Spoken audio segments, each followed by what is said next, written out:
Selamat malam, saudara-saudara yang dikasih dalam Tuhan. Malam ini saya akan mengajak saudara-saudara untuk menyanyikan sebuah pujian, kita menyembah dan memuliakan Tuhan.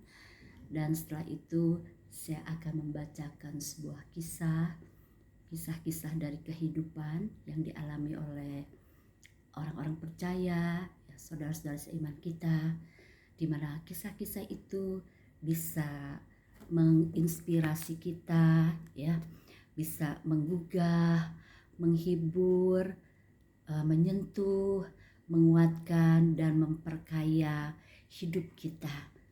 Biar kiranya ini menjadi berkat. Sebelumnya saja kita berdoa. Bapa di surga, terima kasih untuk malam ini. Kami bersyukur kami ada sebagaimana kami ada semua karena anugerah-Mu ya Tuhan. Bapa, Engkau yang memimpin acara malam ini. Hamba rindu biar mereka yang mendengar dari kisah-kisah ini akan menerima berkat dan mereka boleh tetap bersukacita di dalam Tuhan. Terima kasih Bapa, kami mengucap syukur dan menyerahkan semua dalam tangan Tuhan.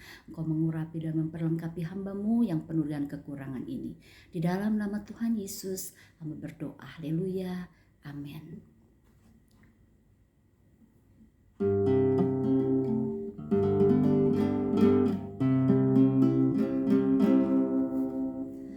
Walau ku harus berjalan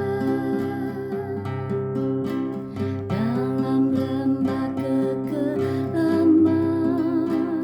berlindung oh Tuhan, nyata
Besar setiamu Tuhan di hidupku.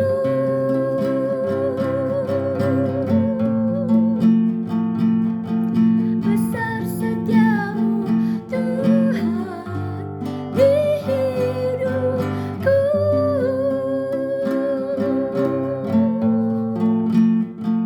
Amin. Haleluya. Terima kasih Tuhan.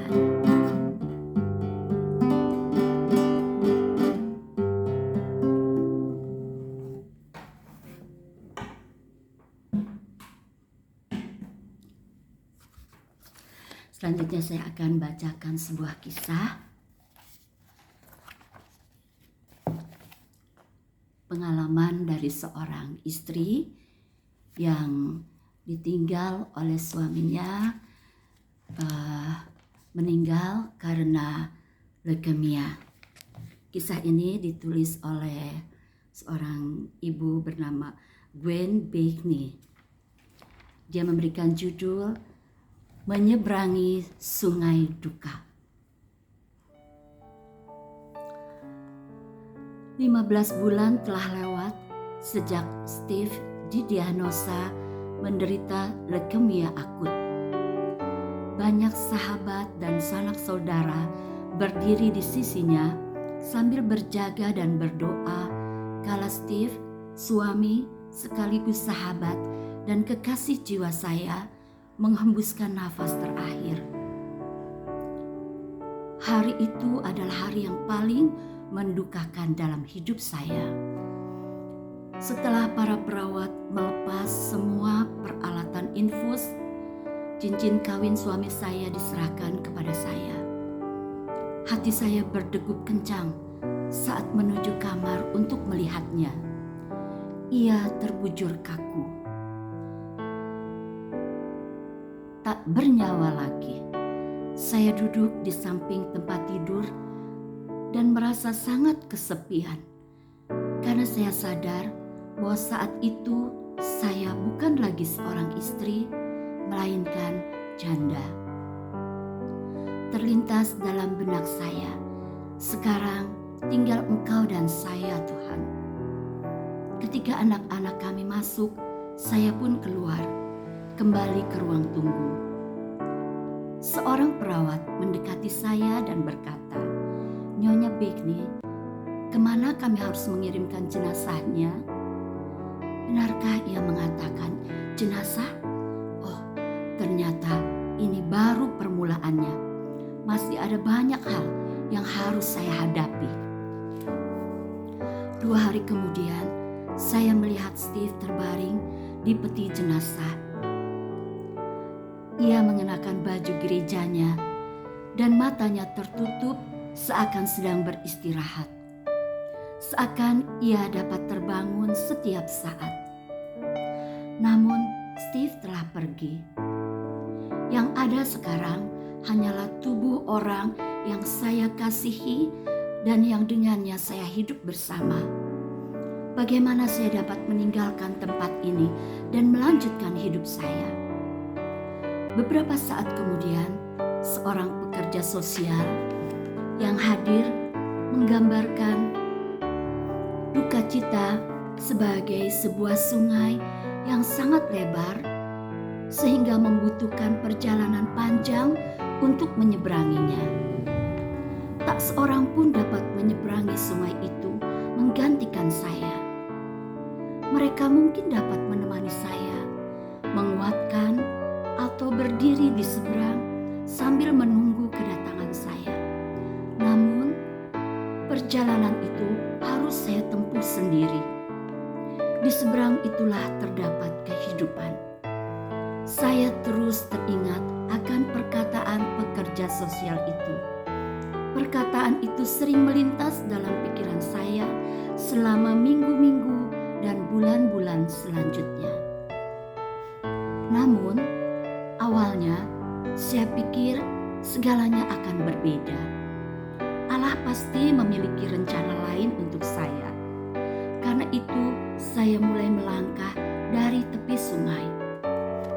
Alkitab mengatakan bahwa duka cita hanya akan berlangsung semalam, dan sukacita akan datang pada keesokan harinya.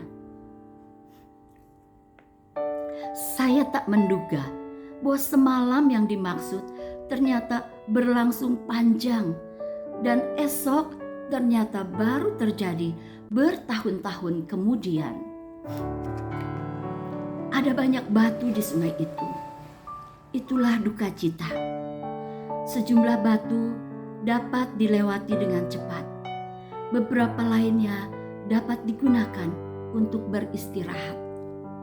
Setelah melewati tepi sungai kesedihan, saya terperangkap dalam batu kepedihan.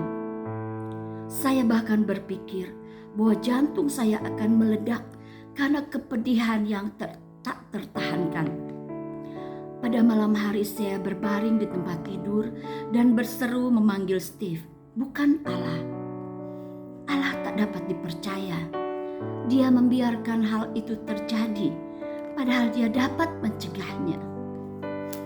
Kini saya sampai pada batu kemarahan dan bertahan selama beberapa saat. Banyak orang berusaha menghibur. Suamimu tidak merasakan kesakitan lagi. Kamu masih muda. Kamu pasti dapat mengatasinya. Namun, saya tak mungkin dapat mengatasinya. Sebagian orang lagi penuh dengan pengertian. Mereka menjadi pendengar yang baik dan tidak mendesak saya untuk melupakan kepedihan. Bahkan saat saya menyalahkan Allah, sesaat saya meninggalkan batu kemarahan dan melompat ke batu depresi. Selama di sana, saya tak dapat tidur maupun berkonsentrasi. Saya menjadi sangat pelupa dan letih. Rasanya mustahil bagi saya untuk menjalani kehidupan yang normal. Lalu, batu rasa bersalah menghadang saya. Pikiran bagaimana seandainya dan seharusnya melingkupi saya. Bagaimana seandainya kami ke rumah sakit lebih awal. Seharusnya saya lebih memperhatikannya. Saya dibuat tersiksa. Namun pada saat yang bersamaan, saya takut memberitahu siapapun tentang hal itu. Mungkin mereka akan bersependapat dengan saya. Maka pada saat itulah saya kembali berbicara kepada Tuhan. Rasa bersalah membawa saya kembali kepadanya. Karena saya menyadari bahwa beban ini terlalu berat untuk ditanggung seorang diri. Dalam kesetiaannya, Dia memberi saya kelegaan. Saat ini, saya telah mengarungi sungai duka cita tersebut selama lebih dari 2 tahun. Dan saya telah terbiasa. Belum lama berselang, saya telah menapakkan kaki pada batu penyesuaian. Sebelumnya, saya tak pernah ingin memijaknya. Saya merasa tidak benar bila menyesuaikan diri untuk hidup tanpa Steve. Tindakan itu membuat saya merasa tidak setia. Namun, tak ada kehidupan di tengah sungai, karena kehidupan hanya ada di seberang sungai. Dan perjalanan panjang itu tidak sama pada tiap-tiap orang. Saya tahu bahwa saya tak mungkin mampu mengatasi kepergian Steve. Tetapi saya akan belajar menyesuaikan diri dengan kenyataan bahwa ia telah pergi. Kini saya telah berulang kali menyeberangi sungai itu dan segalanya terasa lebih mudah. Saya mulai melihat pemulihan di seberang. Dengan melihat kembali apa yang terjadi, kemajuan yang saya capai, dan kehidupan mendatang, semangat saya pun bangkit. Jantung saya masih terus berdetak. Iman saya menjadi lebih kuat. Dan saya pun lebih yakin bahwa saya masih memiliki masa depan. Amin. Demikian kisahnya saudara. Tadi ada dikatakan, ayat Alkitab mengatakan bahwa duka cita hanya akan berlangsung semalam dan sukacita akan datang pada keesokan harinya. Itu terdapat di dalam Mazmur 30 ayatnya yang ke-6b. Sepanjang malam ada tangisan, menjelang pagi terdengar sorak-sorai.